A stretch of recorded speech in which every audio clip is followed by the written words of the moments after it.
Como as lutas políticas que tiveram início durante a Revolução Francesa ainda são relevantes no cenário e na sociedade atual?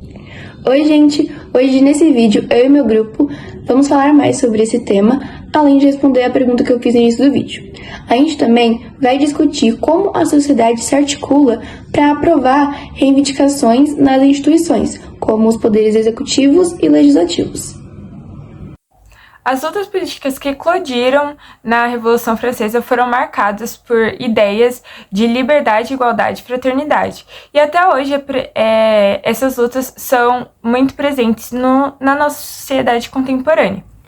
A busca por direitos civis, igualdade de gênero e justiça são exemplos de como essas lutas do passado continuam a ser relevantes no dia de hoje. A Revolução Francesa nos ensinou que o poder deve estar na mão do povo e que as vozes da sociedade devem ser ouvidas, por mais que em muitos lugares não aconteça desse jeito. A articulação da sociedade. Para aprovar reivindicações nas instituições cabíveis, como os poderes executivos e legislativos, a sociedade pode seguir algumas etapas cruciais. Primeiramente, é importante que os cidadãos estejam bem informados sobre as questões em discussão. A educação e a conscientização são a base da mudança. Oi, gente, tudo bem? Meu nome é Raíssa e eu vim dar continuidade no que a Gabi estava falando agora há pouco. A sociedade ela pode se organizar em grupos ou em movimentos que representem seus interesses ou preocupações.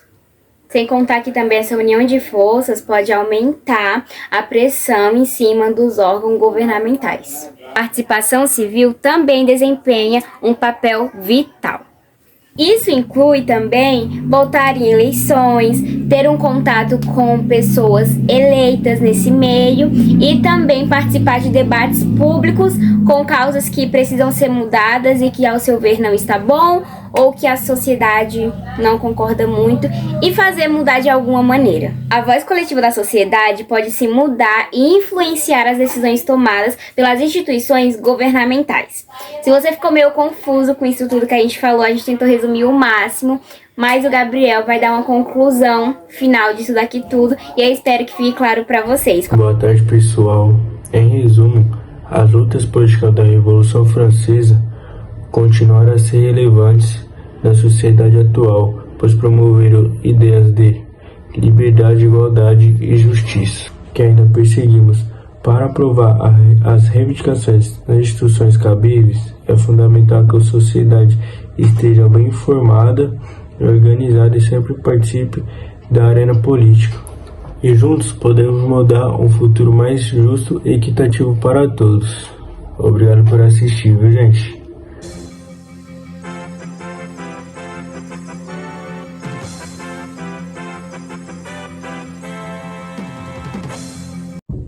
Boa tarde. Você sabe qual é a lei mais importante de um país? A Constituição. Você conhece a Constituição brasileira? Sabe do porquê ela é importante e o porquê ela existe?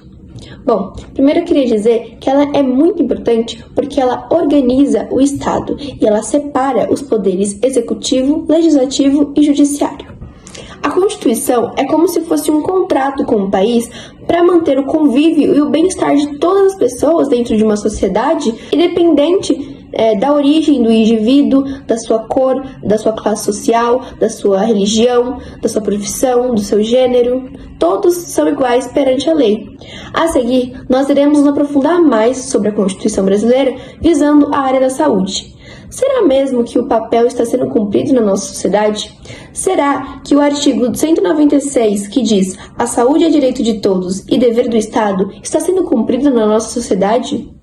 Segundo a Instituição Brasileira da Saúde, a saúde é um direito de todos e dever do Estado, garantindo mediante a políticas sociais e econômicas que visem a redução do risco de doenças e de outros agravos e ao acesso universal e igualitário às ações e serviços para sua promoção, proteção e recuperação.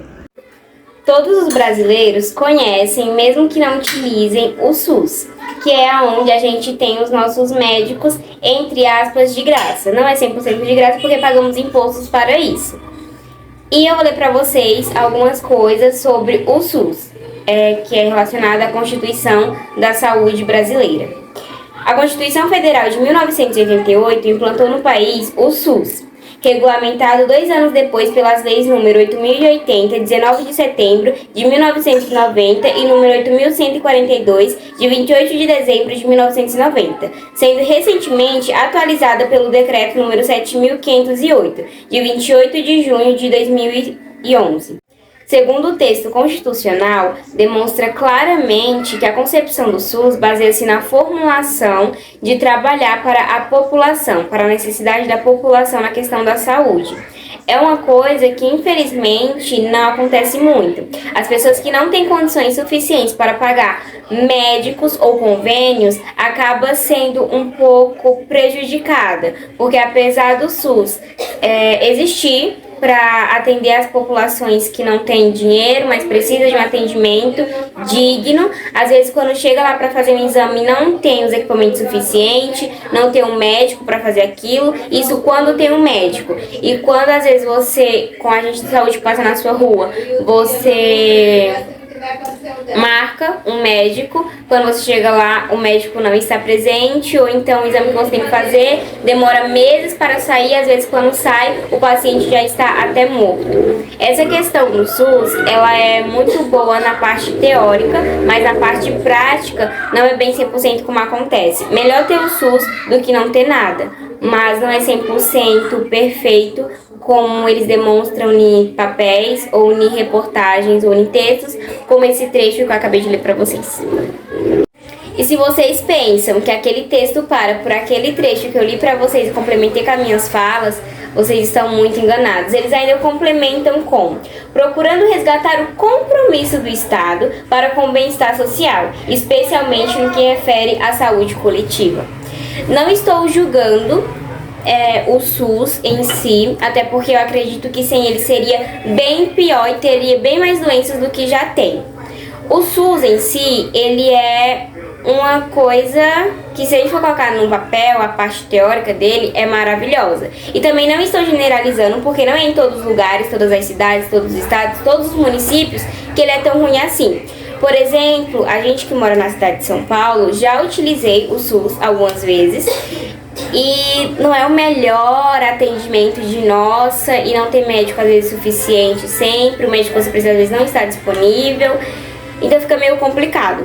Mas conversando com uma familiar nossa, da minha família, ela mora em Caraguá e ela falou que o SUS de lá já não é tão ruim assim. Então eu acho que a gente não pode generalizar, mas tem muita coisa aí também que pode ser melhorada sim, e se o governo quiser, eles conseguem também melhorar? Sim, porque dinheiro, verba e poder é o que não falta na mão deles.